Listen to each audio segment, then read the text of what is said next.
wagwan brothers and sisters, ndabashuje aho muherereye hose muri iki gihugu cy'u Rwanda, mu majyepfo, mu majyaruguru, iburasirazuba, iburengerazuba, mu mujyi wa Kigali ko muri ko. Ntabwo twakwibagirwa rero abantu muri diaspora, abantu bo muri United States of America, abantu bo muri United Kingdom, aho ngaho mu London, abantu bo mu France n'abandi mutandukanye musanzwe muri kujya kuri channel ya Adidas Rwanda mu biganiro bya Jungle Time Show. Twizere ko mumeze neza cyane. Ikindi kandi ntabwo nakwibagirwa abantu bo muri East Africa, aho ngaho muri DRC, muri Congo, aho muri UK cyangwa se Uganda, BJ Bujumbura, n'abandi muri Tanzania. Twizeye ko mumeze neza cyane. Na wundi rero muri kumwe ni Adidas Rwanda muri ya session nziza cyane ya Jungle Time Show. Agatopika tugiye kuganiraho uyu munsi rero karasekeje cyane ariko karanatangaje cyane, mbese ni agatopika ari interesting. Buriya rero hari igihe umutipe cyangwa se umugabo akunda umubebi cyangwa se akunda umukobwa akumva amwiyumvisemo cyane, mbese kandi bavuga ngo ewana yagutwaye umutima.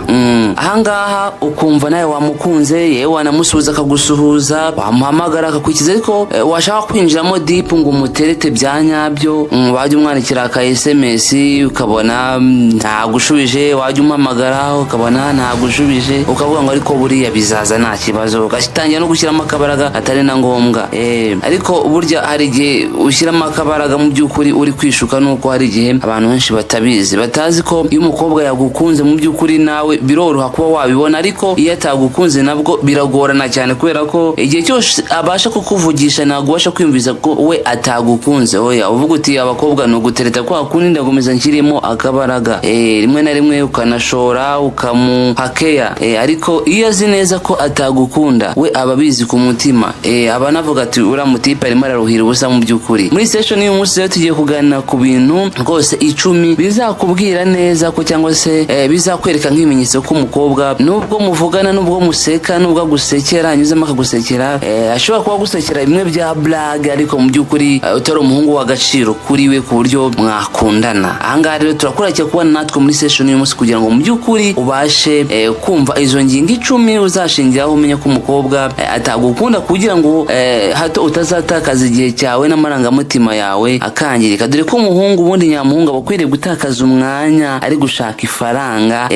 iby'urukundo wenda nabwo akabizamo, ariko akabizamo gakeya, kuko ifaranga niryo rizamuzamurira igaradi cyangwa se rizamuzamurira agaciro, apana kwirirwa wiruka inyuma y'abakobwa cyane ngo ukabye. Aha rero nukomeza gufata ifaranga ryawe rwose ukaryinvestinga mu bakobwa ngo urimo urabatereta ukabajyana out, ukabatereta ukaba shopping, urubakwaka amafaranga ukayabahereza kugira ngo washimishe, mu by'ukuri nkubwiza ukuri ko uzaba uri kwibeshya cyane, kuko igihe cyose umukobwa azabona ko uri type ye cyangwa se utari type ye, bizamworohera cyane kugukura mu nzira, kuko abakobwa afite ubuhanga bwinshi, ashaka kugukura mu nzira, ubushobozi bwinshi bwo kukurya ukagira ngo aragukunda kandi atagukunda. So kumenya ko yabagukunda bya nyabyo cyangwa se ari uburyarya ni ikintu kigoye cyane, niyo mpamvu abahungu muba mugomba kwitonda cyane kuri iyi ngingo. Aha kandi ikindi kintu ugomba kwikuramo neza 100% nuko buri muntu wese ukunze atagukunda. Ibyo byikuremo, banza usibe icyo kintu umutwe wawe, wumve ko n'umukunda ariko ntagukunde ubashe kubyakira, kuko uburyo umukobwa ashobora kureba umuhungu w'inzozi ze, rero mu gihe atakubonyemo umuhungu w'inzozi ze wibitindaho cyane, bikure ku mutima kabisa, ubishyira ku mutima cyane. Twagera n'ikintu cya mbere rwose kizakwereka ko umukobwa atakwimamo cyangwa se adafata nk'umuntu wamubera umukunzi cyangwa se utari umuhungu w'inzozi ze. Ahangaha ntutangira kumwandikira cyangwa se umudating umwandikira utumessage ariko ukabona nta gusubiza, iyo ngiyo my friend uzamenye ko ari red flag, witonde ucishe make, utangire kugabanya umuriro, kuko kenshi na kenshi ari umukobwa akoresha ubwo buryo kugira ngo akwereke ko mu by'ukuri atakwitayeho cyangwa se ariko atabashe kuguhakanira mu buryo bweruye, nuko connection cyangwa se communication nabwo azagenda ahigabanya gake gake. Ikindi kandi mu gihe cyose umukobwa yaba gukeneye n'umwandikira SMS azahita gusubiza uwo mwanya, ntabwo azarinda kuwazamo SMS nyinshi cyane. Hari igihe uri yazumva wamurembeje cyane wamwandikira SMS 20 yaje gusubizamo kamwe, ahangaho uzamenye ko mu by'ukuri atagukeneye. Ikindi kandi hari igihe mu by'ukuri uhamagara umukobwa ugira ngo umaze uko yaramutse cyangwa ugira ngo muzamo amakuru, ugira ngo mugane ku tuntu twinshi dutandukanye, wumve niba wabona aho hera umubwira ko umukunda, ariko mu by'ukuri ukabona wenda uramuhamagaye mu gitondo, uramuhamagaye saa sita, uramuhamagaye nimugoroba, ariko nta kwitabye. No mu gihe akwitabiye noneho ukajya wumva ukumva arimo arikiriza, ukajya wiganiriza akikiriza ubundi ukabura n'ukwikiriza. Ahangaha biba bigaragaza ko rwose amarangamutima ye kuri wowe nta na make aba agufitiye hoya. Uwo mukobwa mu by'ukuri ntabwo agushaka, ahubwo wowe uri kumwisindagiro cyangwa se uri kumusa naho umutesha umwanya we, mbese uri no kumubongamira muri make. Aha rero nubona umukobwa yakwimye amarangamutima ye, uzahite umenya neza ko hari undi amarangamutima ye atekereza cyangwa se hari undi yitayeho. Umukobwa ntabwo ashobora kubaho adafite umuhungu yerekezaho amarangamutima ye. Ubundi igitsina gore kizwiho ko kizi kuvuga ndetse no kuganira cyangwa no kuvuga utuntu cyane. Nubona ari kumuvugisha ukabona nta kwitayeho, ukabona ari kwikiriza cyangwa se ukabona anyujijemo aragukubye, ejo urongeye arakwitabye arikiriza ubundi nakwikiriza ukumva arahuze, uzamenye ko uwo mukobwa mu by'ukuri hari undi yerekejeho amarangamutima cyangwa se undi muhungu w'inzozi ze, wowe ntago urimo. Wibyegereza umutima rero. Ikindi kintu kizakwereka ko amarangamutima y'umukobwa mu by'ukuri atari wo yerekeyeho, ni igihe muzaba muri kuganira wenda ariko kumva buri kanya hagarukamo amazina y'abandi bagabo cyangwa se amazina y'abandi basore. We nagashaka kugutindaho na gato, ahubwo ari kukubwira ibyo hahise, ibyo abantu bakundanye, iby'aba ex be cyangwa se ibintu nk'ibyo, ariko we ntabwo ashaka ko mwinjira deep mu kiganiro, ahubwo kumva arimo arakubwira ibintu nk'ibyo. Nayo iyo ni red flag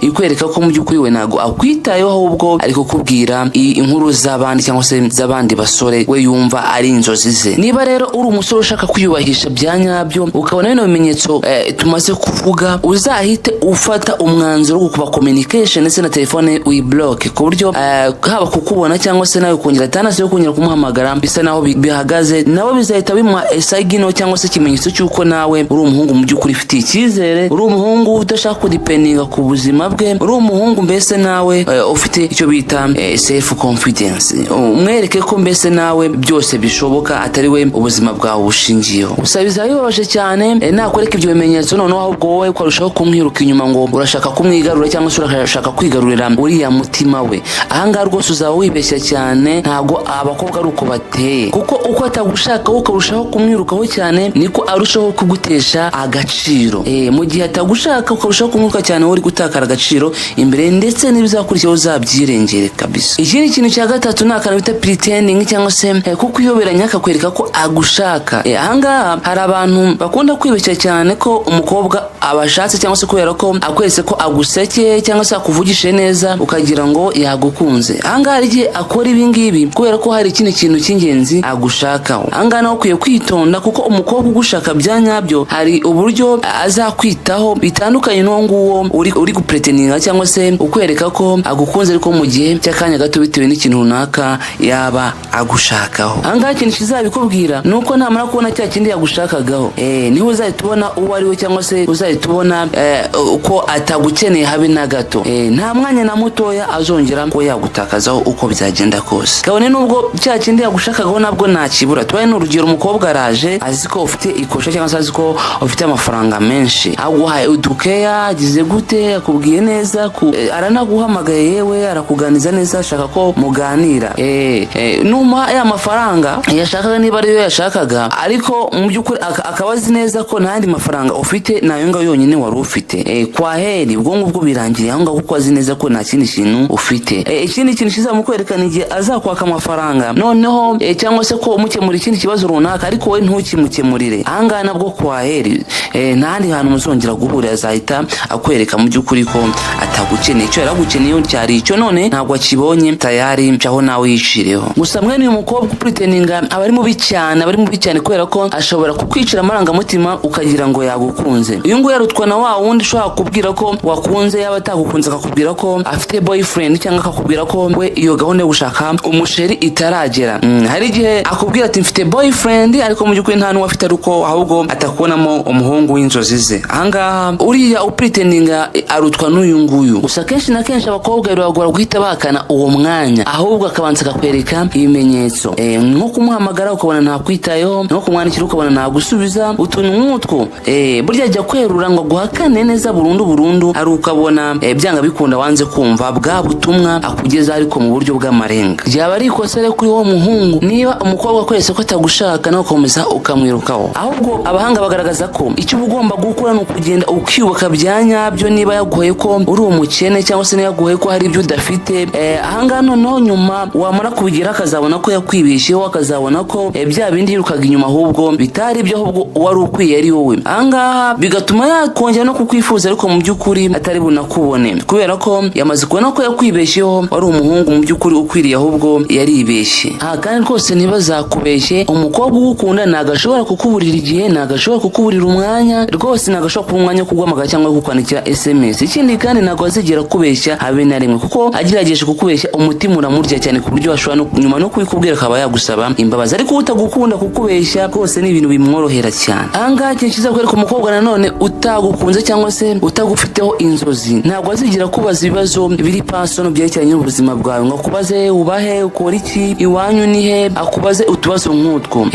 Umukobwa utagukunze ntabwo ashobora kukubaza ibibazo nk'ibyo, kuko ntabwo aba akwitaho. Ubundi ibyo ni ibibazo umuntu abaza umuntu kubera ko ari interested kuri we, cyangwa se yumva hari ibintu runaka yumva yamumenyaho by'ingenzi, bigatuma babasha gukomezanya kuba inshuti. Aha rero niba umugore cyangwa se umukobwa nta matsiko agufiteho habe na make ku mibereho yawe, ku buzima bwawe, uzamenye ko mu by'ukuri uwo mukobwa atagukunda habe na gato. Indi red flag ya gatanu rero ushaka kukwereka ko umukobwa atagukunze habe na gato, uzitondera wa mukobwa mushobora gupanga gahunda yuko muri bujye out cyangwa se muri buze guhura cyangwa muri buze gusohokana, ariko ku munota wanyu mukumva araguhakaniye kandi mbere yari yabyemeye, noneho akaza kuguha impamvu zidashinga ngo mama ararwaye, ngiye gusura mama, ngiye gusura sita, cyangwa se mu rwara uturimo twinshi, cyangwa se byagenze gutya na gutya, cyangwa se akazi kabaye kenshi. Kubera ko burya muri kubipanga ntabwo umukobwa ashobora kukuburira umwanya, cyangwa se iyo afite gahunda ya nyayo ibintu byose abitegura mbere, ariko mu by'ukuri iyo atagukunda nuko aba yumva ko guhura nawe mu by'ukuri ntabwo aba ari interested habe na gato, mbese aba yumva ari ugutakaza umwanya we cyane ku buryo mbese biba binamubangamiye. Ahangaha rero niyo mpamvu uzabona ku munota wa nyuma azakansoringa ya gahunda mwari mwahaye, ndetse akajya kubwira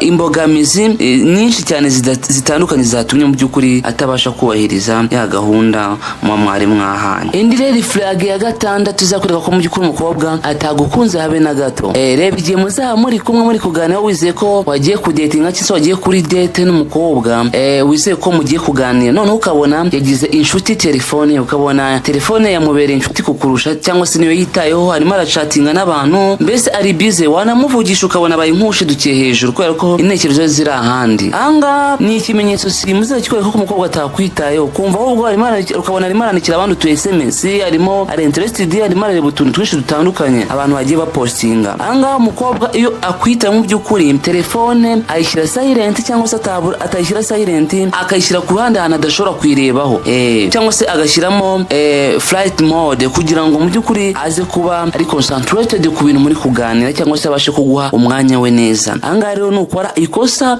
ukabona umukobwa rwose ari busy kuri telefone cyane, ntago akwitayeho mu by'ukuri, uri kumwibutsa ukabona ashidukiye hejuru, iyo nindi red flag. Kwigendeye trend red flag ya karindwi, umukobwa azakwereka bityo ukabona ko atakwitayeho. Noneho mwasohokanye, mwagiye muricaye murimo muraganira, yahugiye kuri telefone, araguha isegonda imwe mu masegonda 60, cyangwa se araguha amasegonda 5 mu minota 5. Uyu mukobwa ugomba kumwitondera cyane. Noneho mu gihe ahugukiye hari telefone, ujye kumva wumva arakubwiye ati ngize impamvu yihutirwa ndagiye, atuzi n'ibindi ndagiye, uyu mukobwa uzamwitondere. Mu by'ukuri yamaze kurambirwa telefone kandi ari kubona kuba yavugana nawe cyangwa se yabarana nawe mu maso, ni ikintu kiza kumugora cyane kubera ko atari interested mu by'ukuri, ntago gushaka nta byiyumviro agufiteho habe na bike. Ahangaha rero azahita agusezera byihuse, noneho wowe umusabe yuko mwagumana ariko we akubwira ati wapi, ubwo rero ahita agenda. Ahangaha we muhungu ukwiye guhita umenya ko mu gihe umukobwa yabakweretse bino bimenyetso mu by'ukuri ari red flag ikwereka ko atagushaka. In red flag ya 8 cyangwa se warning izakwereka ko umukobwa mu by'ukuri atagushaka, ni igihe umukobwa atazaba ashaka ko mwaba mwenyine muri babiri, cyangwa se adashaka kuza kukureba wenyine. Buri gihe uko mupanze guru ko musabye ko mwahura, ukabona aje ashoranye n'abandi bakobwa babiri cyangwa se undi mukobwa umwe, aho muri buze guhurira hose, haba bamusaba uzaze kunsura ukabona azanye, amusaba tujyane out kuri date cyangwa se kuganira ukabona azanye n'abandi. Buri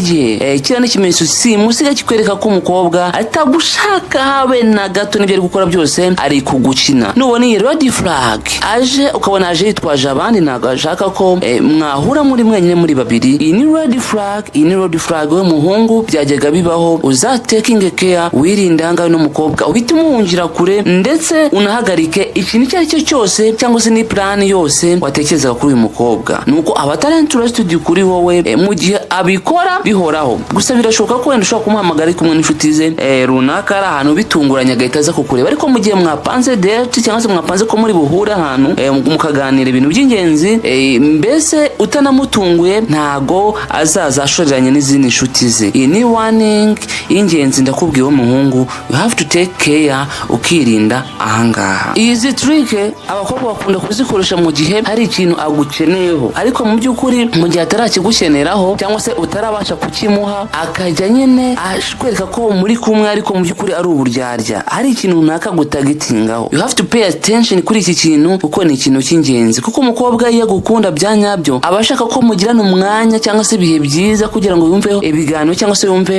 ibintu byinshi yumva yakubaza by'ingenzi kuri wowe. Aba afite amatsiko menshi kuri wowe, ntabwo aba ashaka ikindi kintu icyo ari cyo cyose cyamudisturbinga mu by'ukuri. Red flag ya 9 ahangaha uri kumwe n'umukobwa ukabona atari excited, ukabona n'umukobwa utari proud yo kuba muri kumwe, ukabona nta byishimiye, mu by'ukuri uzamenye ko nabwo atagukunda, nta kintu agukeneye, nta kintu akubonamo, ntabwo uri wa muhungu w'inzozi ze, ntabwo uri wa mugabo w'inzozi ze. Ahangaha rero iyindi red flag mu by'ukuri izahita ikwereka ko atagukeneye mu gihe atari proud yawe, mu gihe ubona atishimiye kuba muri kumwe, atari excited ngo ubone hari ibyishimo afite byo kuba muri kumwe, uzamenye ko utari type ari wa muhungu w'inzozi ze, ahubwo mu by'ukuri kuba muri kumwe uramubongamiye, mu by'ukuri ni wowe uri kumwihomaho, uri kumubongamira. Mu by'ukuri yewe mujama wawe mutipe cyangwa se wowe mugabo niwe uri kwiruka ku mugore cyangwa uri kwiruka ku mukobwa, ariko ukabona mu by'ukuri ibimenyetso, ese waretse gutakaza amafaranga yawe ukareka gutakaza umwanya wawe ko bizarangira n'ubundi akubaje cyangwa se akubabarije umutima, kuko n'ubundi ibyo ushaka kuri uwo mukobwa ntabwo bizakunda abe namwe kubera ko atagukunda nyine. Indi red flag ya 10 ahangaha umukobwa nubona